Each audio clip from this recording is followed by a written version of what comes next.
Une fois que vous avez réalisé tous les tracés de votre illustration dans Illustrator CS6, vous pouvez alors décider de leur appliquer certaines modifications, telles que leur contour par exemple. Donc pour cela, vous allez en fait utiliser le panneau dit contour, que vous allez pouvoir retrouver dans la liste de vos panneaux présents sur la droite de votre écran. Donc actuellement, je retrouve celui-ci, par exemple, en mode indispensable, mais vous pouvez aussi le retrouver dans le mode peinture, etc., etc. Donc je conserve le mode indispensable et je vais pouvoir ici retrouver différents contours qui vont m'être proposés. Alors, lorsque vous allez en fait modifier les contours d'un élément, d'un tracé, vous allez en fait pouvoir spécifier si une ligne est continue ou en pointillé, ou encore si vous souhaitez créer différentes flèches. Donc vous allez aussi pouvoir modifier l'épaisseur, la couleur de ce tracé, etc., etc. Donc je vais changer de mode et me rendre par exemple dans le mode peinture, puisque ce mode-ci est un peu plus précis en ce qui concerne le panneau contour. Donc je vais dans un premier temps essayer de modifier par exemple l'épaisseur de différents tracés qui apparaissent ici sur mon illustration, à commencer par exemple par la petite éolienne qui apparaît ici. Donc, je vais pouvoir la sélectionner comme ceci, afin de pouvoir sélectionner l'intégralité des tracés qui la constituent.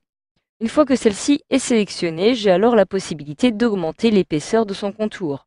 Donc pour cela, je peux me rendre directement dans la petite barre de contrôle et l'augmenter ici, ou alors l'augmenter directement depuis le panneau contour qui apparaît ici. J'ai donc actuellement un point. Si je clique sur la petite flèche du haut, je vais pouvoir l'augmenter à 2. Encore à 3. Et donc, lorsque je désélectionne, je vais donc avoir un contour qui a été modifié. Je peux procéder de la même façon, par exemple avec le contour qui apparaît ici, qui représente mon arbre, afin de l'augmenter à 3, même 4 points. Alors je souhaiterais maintenant procéder de la même façon, afin d'augmenter aussi l'épaisseur, par exemple, de l'herbe qui apparaît ici. Je vais pouvoir l'augmenter directement et je vais aussi avoir la possibilité, par exemple, de modifier la couleur. Donc en effet, vous pouvez modifier à tout moment la couleur du contour, mais aussi de votre forme. Donc cela sera plus tard détaillé dans la formation concernant justement la mise en couleur de vos illustrations. Mais afin de vous montrer vite, afin de vous expliquer un petit peu comment cela fonctionne, lorsque vous avez un tracé, comme ceci, vous ne disposez en fait uniquement d'un contour. En effet, celui-ci est sélectionné. Si je me rends dans le petit panneau de gauche, je retrouve ici qu'il n'y a pas de fond, puisque celui-ci est rayé. Mais par contre, il y a un contour qui apparaît ici de couleur noire. Si je souhaite modifier la couleur de ce contour, il me suffit de cliquer une fois dessus. Et je vais pouvoir, par exemple, sélectionner une couleur verte un peu foncé, comme cela, et je clique sur OK.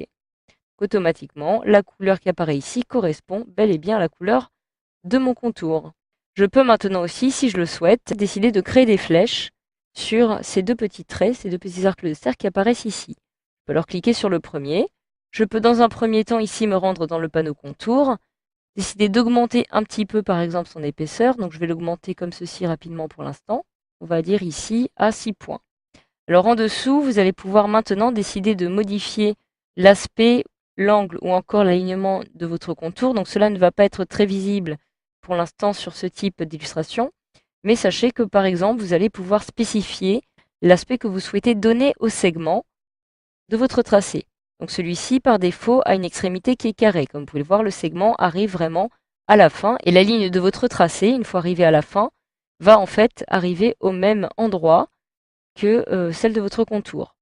Ici, le centre de votre tracé va en fait avoir l'extrémité arrondie, c'est-à-dire qu'elle sera recouverte d'un contour arrondi, et ici, cette fois-ci, d'une extrémité dite projetée, donc plutôt carrée.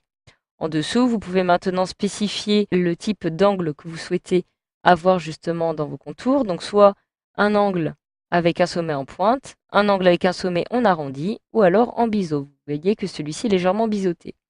En dessous, vous pouvez décider d'aligner les contours de façon centrée sur l'intérieur ou sur l'extérieur. Donc en fait, cela va dépendre de la disposition de votre tracé par rapport au contour. Je vais maintenant me rendre tout en bas. Nous verrons les pointillés plus tard. J'ai ici le type de profil de contour. Celui-ci est uniforme. Comme vous pouvez le voir, le contour a exactement la même forme en début, en milieu ou encore en fin de mon tracé. Si je clique ici, je peux lui donner ici un aspect plutôt bombé ou encore d'autres profils qui me sont proposés ici.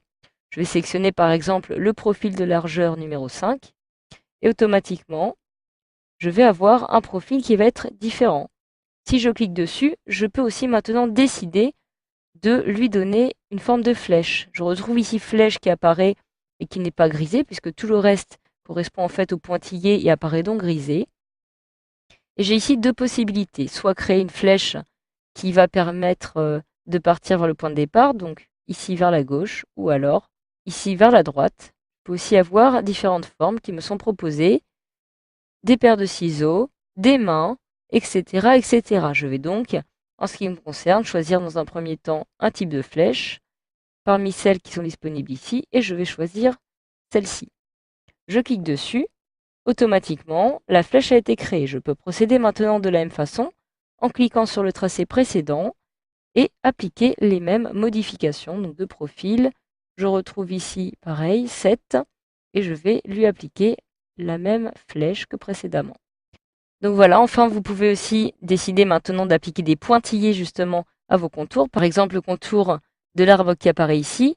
Pour cela, il me faut alors cocher la petite case pointillé. Je la coche et automatiquement, j'ai ici des pointillés qui apparaissent. Alors je vais pouvoir spécifier la distance à chaque fois entre chaque tiret. Donc ici, je vais avoir un tiret de 12 points et un espace de la même valeur, puisque cela n'est pas spécifié. Tous auront la même valeur, mais je peux ici spécifier un espace de 3 points, par exemple, et un tiret de 12 points. Je vais donc avoir un petit décalage qui va apparaître de cette façon. Donc voilà, sachez enfin que vous avez une nouveauté justement dans la version d'Illustrator CS6 qui vous permet désormais tout simplement de choisir d'appliquer un dégradé sur un contour. Donc admettons par exemple que je sélectionne le tracé du feuillage qui apparaît ici et que je souhaite lui appliquer maintenant une forme de dégradé. Donc pour cela, je vais me rendre ici. Je retrouve un contour qui est actuellement noir. Celui-ci n'a pas de fond puisqu'il est ici un trait rouge. Je peux décider de ne pas lui appliquer de dégradé. Je peux alors décider de ne lui appliquer aucun contour en cliquant ici. Dans quel cas, mon tracé n'apparaîtra plus. Ou alors de lui appliquer un dégradé comme contour. Donc je peux cliquer ici. Je vais avoir le dégradé qui va apparaître et qui va donc me permettre de l'ajuster afin de choisir le type de dégradé de mon choix. Je vais alors choisir ici, par exemple, orange-jaune. Je peux le refermer et j'ai donc un contour qui a été appliqué ici sous forme de dégradé.